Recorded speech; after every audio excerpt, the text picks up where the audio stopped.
Et non les amis, vous ne rêvez pas, je suis à Japan Expo. J'ai donc fait 4000 km pour venir à Japan Expo cette année. L'année dernière, j'avais pas pu être au rendez-vous, mais je me suis dit que cette année, bon, allez, les auteurs m'intéressaient plutôt pas mal.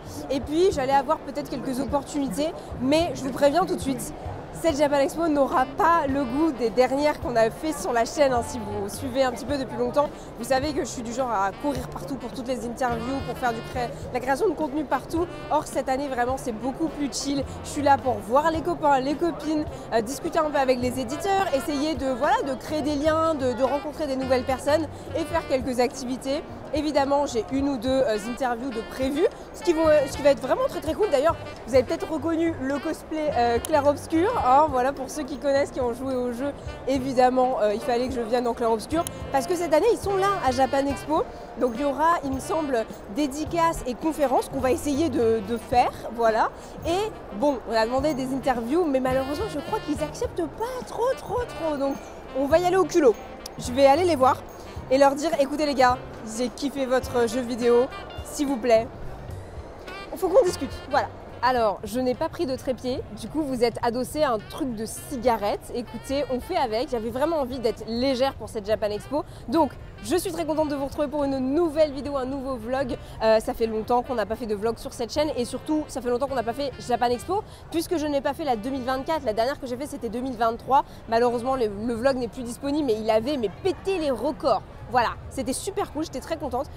Vous savez aussi que je fais souvent, très souvent, les 4 jours de convention. Or cette année vraiment c'est beaucoup plus chill comme je vous l'ai dit, ça va être tranquille. On a une ou deux interviews de prévues, du contenu à faire et voilà. Or ça vraiment je me mets pas trop la pression, je pense que ça va aller tranquillement et tout simplement on va kiffer. Voilà, je suis vraiment là en mode semi-visiteur d'une certaine manière et comme ça on va pouvoir vraiment bien profiter de la convention, on va pouvoir faire des conférences, on va pouvoir faire des activités surtout et voir un peu de monde puisque c'est le but de la convention. Voilà. Donc écoutez, je vous embarque avec moi, j'espère que ça vous plaira autant qu'à moi. On est jeudi, c'est le premier jour de convention, normalement je suis là aujourd'hui et demain. Il y a moyen que je vienne samedi mais c'est vraiment pas sûr. Je voulais venir en fait les 2 premiers jours pour être sûr d'être à peu près tranquille, pas avoir trop de monde et de chaleur parce que vous voyez il fait très beau. Il fait pas la canicule, Quand je suis arrivée là lundi c'était canicule, là ça va un peu mieux. Mais bon ça reste que à la longue je pense que je vais un petit peu fatiguer. Voilà les amis, je vous embarque donc avec moi pour cette Japan Expo 2025 et évidemment vous connaissez la chanson. Je vous laisse prendre un petit thé, un café, vous poser dans votre canapé, devant votre télé, votre PC ou votre smartphone et apprécier mon cosplay de clair-obscur. Et c'est parti, on y va les amis.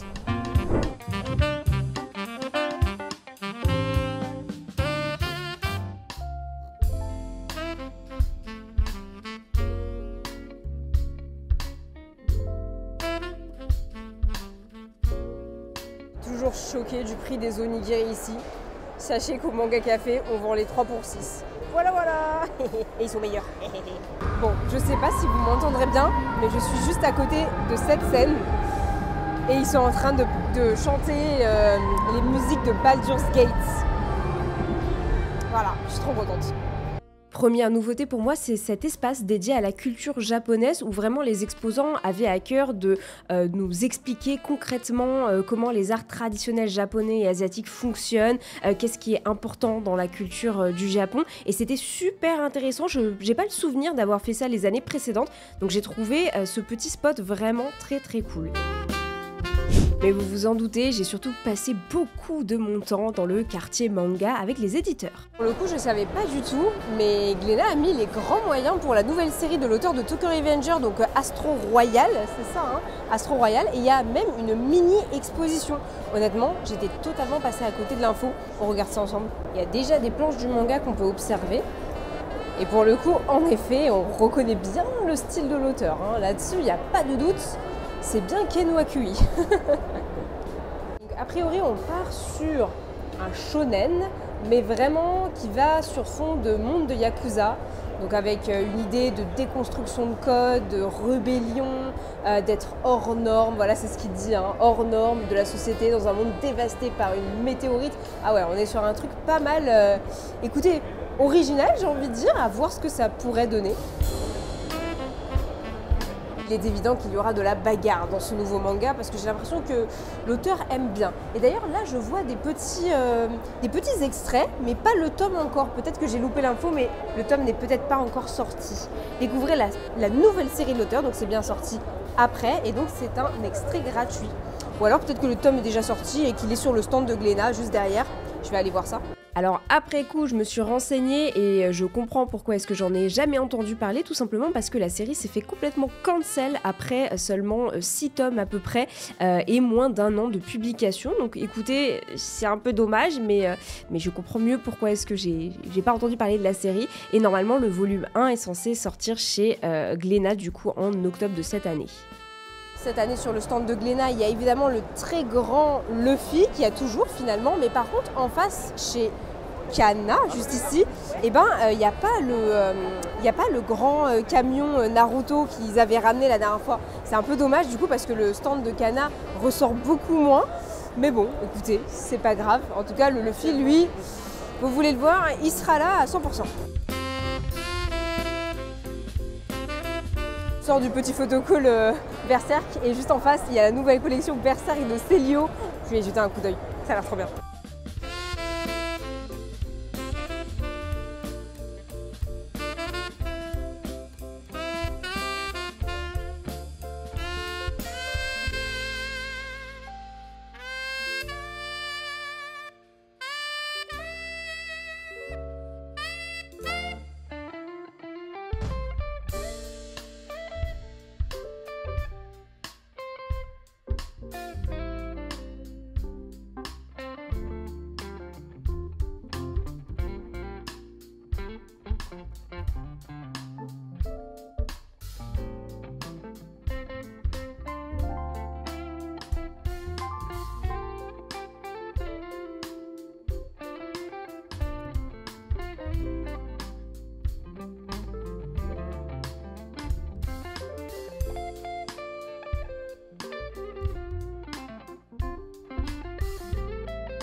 Après avoir fait le tour des différents éditeurs manga, il est évident que j'allais passer au quartier manga food cette fois-ci, donc by Kintaro Group.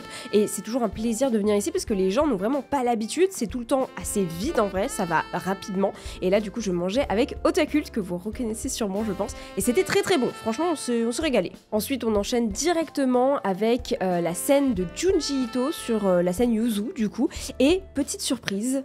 Je l'appelle. Bah oui, vous le reconnaissez, c'est bien Ed Le Fou qui animait la scène de Junji Ito. Je l'ai trouvé génial, franchement, je suis trop contente. En plus, on a eu des annonces assez sympathiques, donc vraiment trop cool. On est sorti de la conférence de Junji Ito qui était animée, je ne savais pas du tout, mais par Ed Le Fou. J'étais trop contente parce qu'il a géré de ouf. Franchement, il nous a pondu des questions super intéressantes, quelque chose de très pertinent. Il était vachement naturel. Si tu regardes ça, Ed, vraiment, je suis trop fière de toi. Voilà, donc c'était super cool. Et du coup, on va enchaîner sur la mini-exposition Junji Ito qui va sûrement beaucoup rappeler celle de Angoulême, mais en miniature je pense. Et on va voir ce que ça donne, du coup c'est parti.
Et donc c'était très sympathique. En fait, je m'attendais à ce que ce soit une sorte de vraiment mini Angoulême et pas totalement. En fait, il y a vraiment eu des...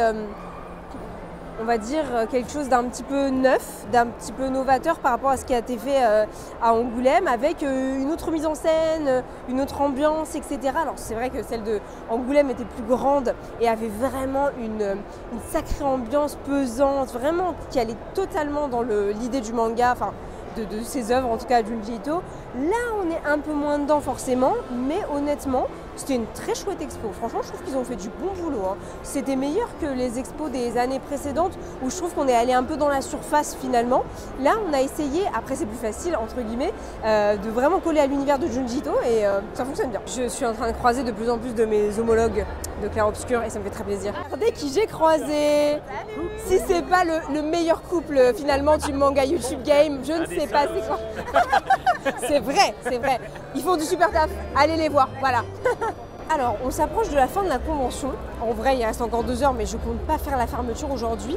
À tous les coups, je ne vais pas tarder parce qu'en fait, finalement, j'ai fait le tour. J'ai vu ce que je devais voir, ce que j'avais envie de voir. Là, je pense que je vais aller faire mes petites emplettes, acheter quelques mangas sympathiques, voilà. Peut-être un petit peu de merchandising, quelques figurines ou des vêtements, voilà. Pourquoi pas. Et je pense qu'on va se retrouver demain. Demain qui sera encore plus chill parce que là du coup vraiment le but c'était de voir, et j'ai plus de voix d'ailleurs, je suis en train de me rendre compte que j'ai déjà plus de voix alors que c'est qu'une journée, mais en fait j'ai croisé tellement de monde et je suis trop contente parce que c'était trop le but de voir les copains créateurs de contenu, un peu la commu, les éditeurs, les potes, enfin vraiment tout le monde. Et honnêtement j'ai fait un bon tour d'horizon et je suis trop contente. Et dans le même temps j'ai fait la conférence de Junji Ito, j'ai pu faire son expo et à tous les coups demain je ferai la petite expo qui est juste à côté de Junji Ito en fait sur, que je me trompe pas, c'est Goldorak, pas Grandizer mais Goldorak. Donc voilà, je vous montrerai ça demain je pense. Et en attendant, bah écoutez les amis, j'espère que cette première journée vous aura plu, même si bien sûr elle est plus du tout dans le même délire que les anciennes où j'avais à courir partout pour des interviews. Là c'est vraiment beaucoup plus chill, mais j'espère que vous avez aimé quand même et je vous dis du coup à demain. C'est parti pour cette deuxième journée de Japan Expo et évidemment, première étape, le quartier Manga Food cette fois-ci pour tester les takoyaki qu'il n'y avait pas hier et en plus de manger super bien, bah, j'ai été très bien accompagnée aussi aujourd'hui. Coucou monsieur Manga Collègue. Bonjour. Coucou mademoiselle Juliette. Bonjour. J'ai pas mon micro, mais je suis en train de terminer mon petit cookie en express parce qu'il faut que je file à la scène pour la conférence de Clair Obscur. J'espère que je vais pas trop louper quoi que ce soit. Normalement là j'ai 2 minutes pour y aller, ça devrait le faire. Je me dirige donc vers la scène Take qui était au fin fond de l'espace gaming pour le coup, hein, et honnêtement vu le monde qu'il y avait, ils auraient clairement mérité une scène Yuzu. Pour le coup c'était blindé et j'étais trop contente parce que c'était un moment incroyable et l'occasion aussi de flex avec mon petit cosplay.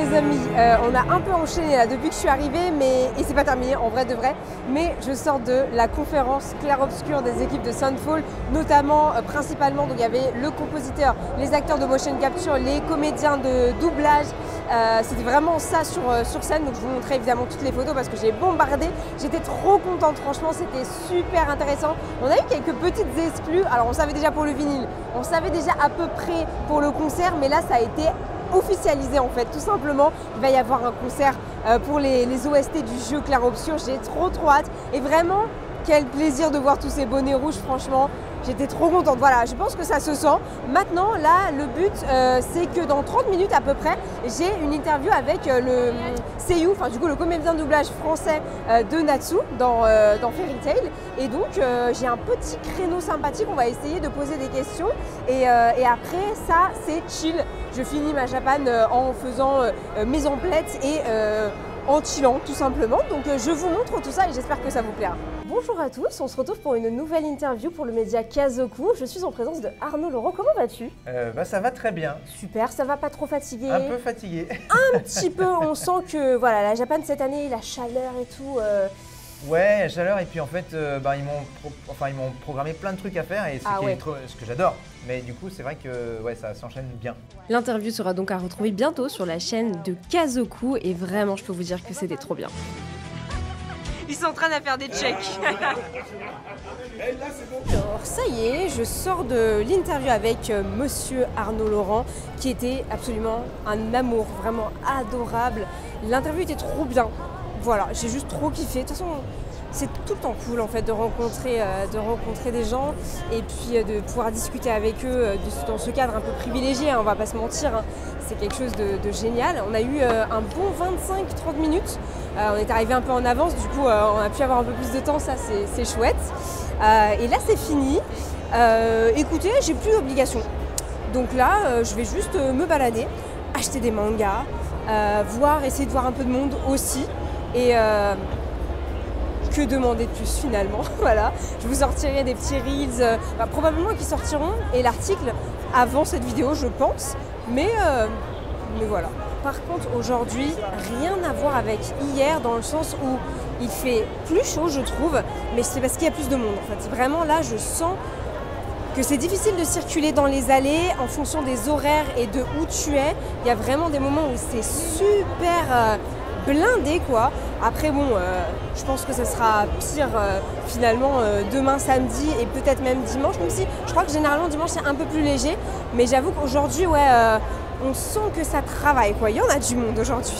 J'aurais voulu, comme l'année dernière, vous montrer les petites activités du Kiun World, mais honnêtement, j'ai pas eu la foi. Il y avait beaucoup trop de monde et avec la chaleur, j'avais pas envie. Voilà, donc je l'ai pas fait.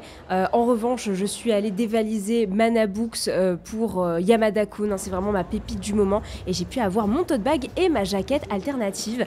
Ensuite, on se retrouve sur le stand de Glénat pour faire le petit photocall Ruri Dragon. Voilà, j'ai reçu le premier tome et franchement, j'ai trop hâte de découvrir ça. Donc j'ai fait ma petite photo, je suis bien contente. Et puis l'univers a l'air super mignon, même si je sais que le rythme de parution et les pauses ont été assez récurrentes pour le manga, c'est un peu dommage, à voir ce que ça donne. Est-ce que je viens de croiser l'équipe de Clair Obscur en Tsum Tsum?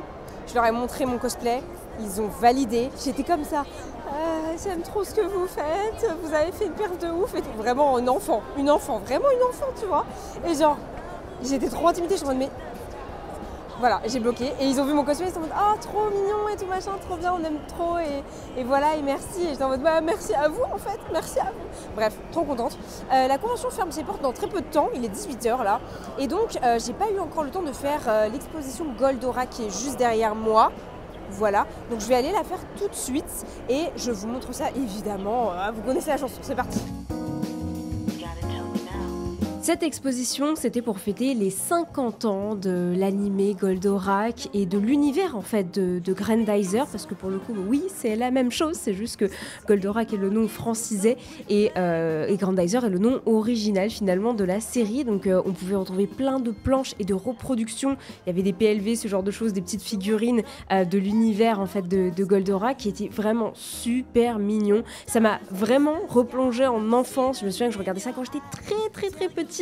Alors j'en ai pas des gros souvenirs mais j'ai regardé donc forcément ça rappelle un petit peu des souvenirs et puis je trouve que l'exposition était super intéressante, notamment ils avaient inclus des interviews de Go Nagai un peu partout et puis pas mal de lore entre guillemets, pas mal d'informations sur l'univers, pas mal de petites anecdotes sur comment ça a été créé et comment tout l'univers a été créé, c'était super intéressant. Il faut vraiment que j'arrête d'attendre les fins de journée pour aller faire mes achats. Il n'y a plus du tout de stock pour la collection Berserk chez Célio. Voilà, j'ai un peu la haine. Mais bon, je me suis rabattue sur Junji Ito, j'ai pris 2 t-shirts. Donc bon, c'est pas grave, on se console comme on peut les amis. Et en vrai, la collection de Junji Ito est très cool quand même, donc c'est cool. Là, on peut voir qu'ils sont en train de commencer à ranger les stands, à fermer leurs portes. Donc on va doucement se diriger vers la sortie, les amis. Là, voilà, les amis, c'est comme ça que Japan Expo prend fin pour moi. C'est le 2e jour. Honnêtement, je suis bien. J'aurais pas forcément aimé faire samedi et dimanche parce que dans tous les cas j'ai fait ce que je devais faire et ce que je voulais faire surtout. Donc là on est bien chargé et je me dirige tranquillement. C'était une belle Japan Expo, je suis vraiment contente parce que j'ai vu un max de gens. C'était le but, vraiment c'était le but de voir les gens, de revoir toutes ces personnes que j'ai pas vues depuis 2 ans finalement. Voilà. Et j'espère que ce petit vlog vous aura plu. Je sais pas trop à quoi il va ressembler, ça fait longtemps que j'ai pas vlogué, mais j'espère que le résultat sera bien et que vous allez apprécier cette vidéo. Voilà, je vous fais de gros bisous. Je vous dis à très vite pour de prochaines vidéos. Ciao ciao. C'était censé s'arrêter là, mais en réalité, je suis de retour à Japan Expo. Alors nous sommes dimanche, du coup dernier jour de Japan Expo et j'ai eu un petit moment libre, je me suis dit que j'en profiterais pour repasser à la convention, ayant évidemment une accréditation, je peux me le permettre et du coup c'était aussi pour voir tous les copains que j'ai pas pu voir en fait jeudi et vendredi et qui ne venaient que le week-end, histoire de faire coucou à tout le monde, voilà. Donc dans le désordre, je suis passée sur le stand de Meian pour voir Jérôme JDMP et également Rocky Manga et leur faire un petit coucou, Rocky qui d'ailleurs tenait à ce moment-là le stand de Biblouz, donc des tirs au but, et je ne pouvais pas faire ce vlog sans vous montrer mon premier tir au but absolument incroyable. Bon, le deuxième était beaucoup moins génial, hein, mais on se console avec les petits goodies de Biblouz. Je suis également passée sur le stand de Doki Doki pour récupérer les illustrations de Sunken Rock. À défaut de ne pas avoir la place dans ma valise pour ramener la Deluxe de Sunken Rock, j'ai pris toutes les illustrations et les petits extras qui allaient avec, donc je suis très contente. Vous l'aurez compris, hein, j'étais là pour faire mes achats et voir des gens, hein, donc j'ai pas trop vlogué hors pour les réseaux sociaux, donc en format vertical, hein. Voilà pourquoi vous avez des images filmées comme ça. Et du coup je suis aussi passée sur le stand de Naban pour faire un petit coucou à la team que je trouve toujours vraiment trop gentil. Et pour le coup j'ai acheté tous les tomes de Anna et le Prince d'Albion que j'avais déjà commencé à lire et que j'avais adoré, et en prime j'ai hérité de tout un tas de goodies que je vais pouvoir vraiment redistribuer aux clients du Manga Café, donc ça c'est super cool. Cette fois-ci il est réellement temps de dire au revoir à Japan Expo 2025, et évidemment que serait une Japan Expo sans problème de transport? Et oui, dimanche soir il n'y avait absolument plus de RER B à partir de genre 17h30, 18h, quelque chose comme ça. Du coup obligé de trouver un taxi ou un Uber, sauf que les prix étaient exorbitants, donc je me suis arrangée avec un pote pour qu'il me ramène. Mais waouh, quelle fin de Japan Expo, c'était super cool. En tout cas j'espère que ce petit vlog vous aura plu, désolée pour cette fin un peu catastrophique, mais bon j'espère que vous m'en voudrez pas, et je vous dis donc à très vite, peut-être pour un haul Japan Expo si ça vous intéresse, et sinon à très vite pour de prochaines vidéos. Ciao.